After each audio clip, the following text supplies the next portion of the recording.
Today we received a request to review Neoteric fashion. So let's take a look here.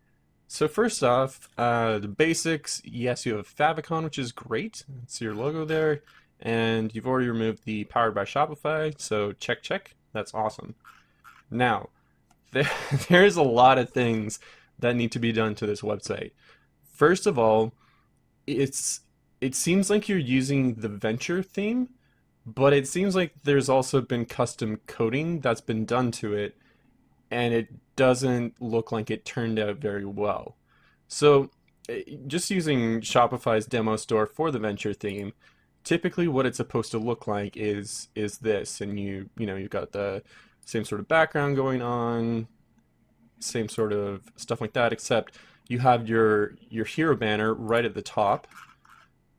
So this part should be right at the top. Um, you have the overlay of the different products, that sort of thing. Another thing is you have images, or you can have images in your drop-down menu there. So let's take a look here. So this is what your store currently looks like.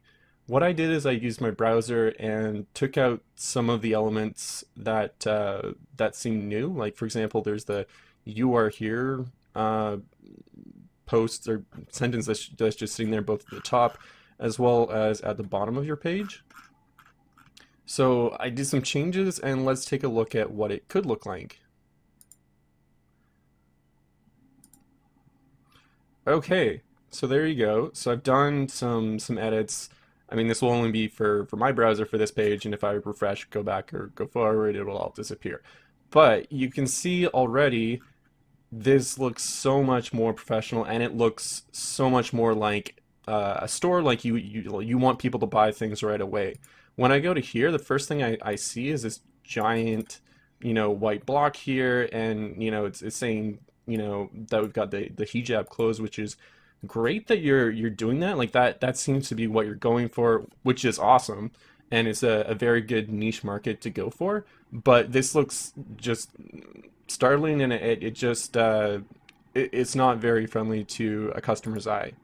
So just having that removed there, having it right at the top, and then you have what the theme is supposed to do in terms of overlapping the first couple collections over the top of your image there, and it just starts to look like it's coming together a lot better.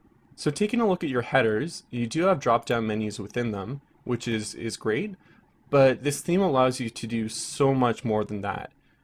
When you have a drop down in this, not only should you be able to see the different links on the left here, but you can also have example products that people can go right away to. And that's one of the appeals of this current theme, is that you can sell products right away.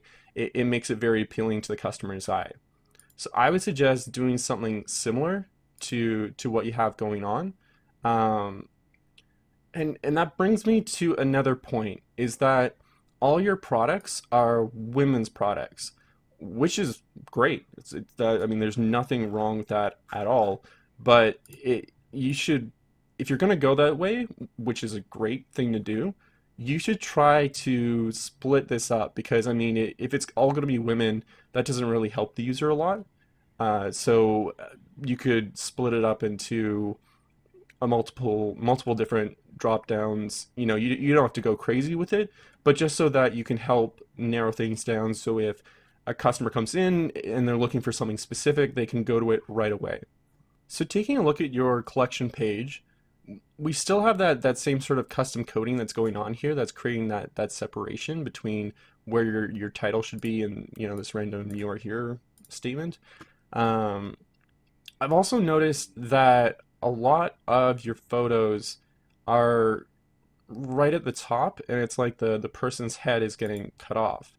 Now, it seems like some of that is intentional, because the original image has the woman's head cut off as well, but it seems weird because there's no padding, there's no blank space like you have here on top. So it seems weird. It seems almost as if this this image got cut off by the product above it. So I don't know what coding has been done to change that, but you do want to make sure that there is padding both on the sides as well as on the top. Otherwise, it looks like something has gone wrong. So taking a look at one of your products, we start to run into some other issues here as well. So, for example, it's good that you've got your images on the left and your product info on the right, except that the product description is getting shoved down there, and that's not typical. Like typically you'd have this information below here. So in comparison, going back to Shopify's demo site for this theme, you can see that normally, the description's below there. So you do want to organize that so that it's easiest for the customer to see what this particular product is about.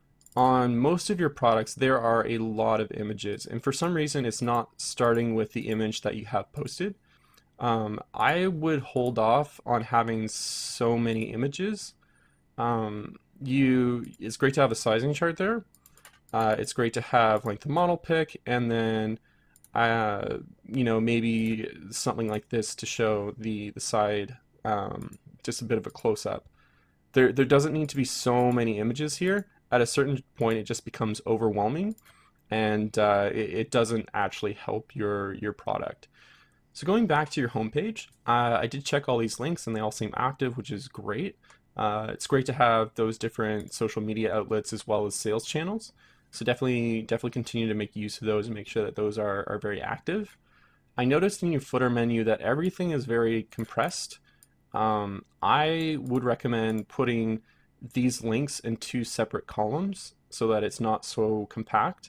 Also, you want to update your title here. It shouldn't be footer menu.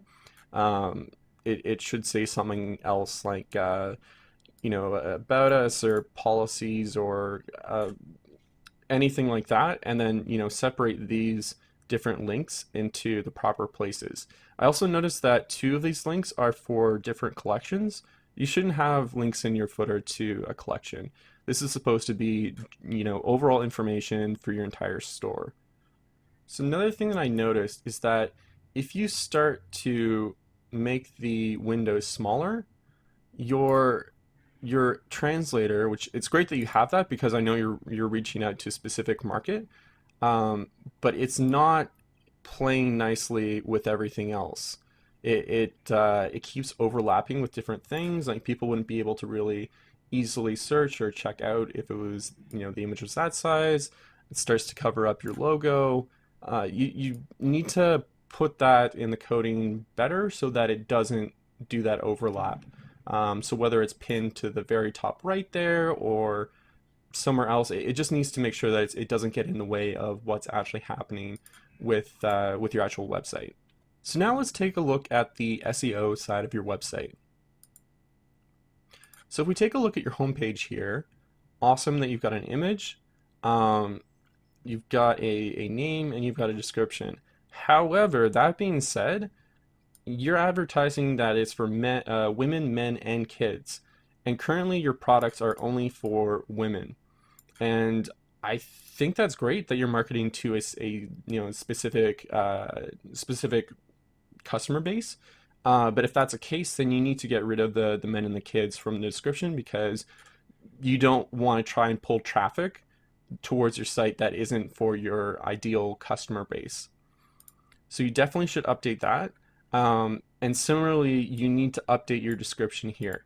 This needs to have, what your product's about. Make sure you include those keywords that are really important. So, women clothing, hijab clothing, um, dresses. You want to make sure that you use those keywords. So, if you were trying to search this online in Google, what would you enter to try and find this sort of website? So think about that. Make sure that it actually makes coherent sense to, your average individual, um, but that it also includes those keywords because that's super important. Otherwise, Google won't be able to properly direct traffic. In your request for review, one thing that you mentioned is that you're getting a lot of traffic, but you're not getting a lot of conversion. And that can be that you're getting a lot of traffic, but you're not getting the right kind of traffic. So you want to make sure that you're limiting this down so that Google will help direct the correct traffic to your site so you'll actually get sales from your store. So let's take a look at the SEO for one of your products here. So for this product here, we have the title. It's a little long, to be honest. Um, you want a better title to describe what your product is. You can have some keywords in your title, but I would highly recommend using the description, the SEO description, to make sure that you have those keywords, because this is it's just very long. And then this here, Shopify automatically grabs your product description and makes that your SEO. So I would recommend going into your products from the back end of your Shopify store, scrolling to the bottom, editing that SEO, and updating that SEO description so that includes, like I said, those keywords, and it makes sense. Because if I was just to find this on Google, I'd be like, okay, summer woman's dress, and then I'd find out about, polyester and what ages it's useful for and whatnot, which is, I mean, it's just not what you're looking to do. You want to try and direct traffic towards, okay, this is a women's thing. It can be worn with a hijab, that sort of direction. So there you go. That's my review for Neoteric Fashion. A couple closing comments. So this website does have a lot of potential because it's going to a specific niche market. I think it's great that you're using women's hijab clothing. I think that's awesome, and I know there's a lot of women all over the world who would be really interested in that. So I would personally recommend that you really look at that, focus on that, make that your target audience, and try and capitalize on that. I've noticed throughout some of your different product descriptions, some of the information about us, that there is some translation issue in terms of having proper grammar. There's some spelling mistakes. There are some letters that are capitalized that shouldn't be, or some letters that should be capitalized that aren't. Just make sure that you have somebody else take a look at it, just to make sure that it's proper and it looks professional. If you start to have things like spelling mistakes, it can really drive potential customers away from your store. So there you go. A lot of potential. Just make sure that you make a lot of changes to the way that your website is presented.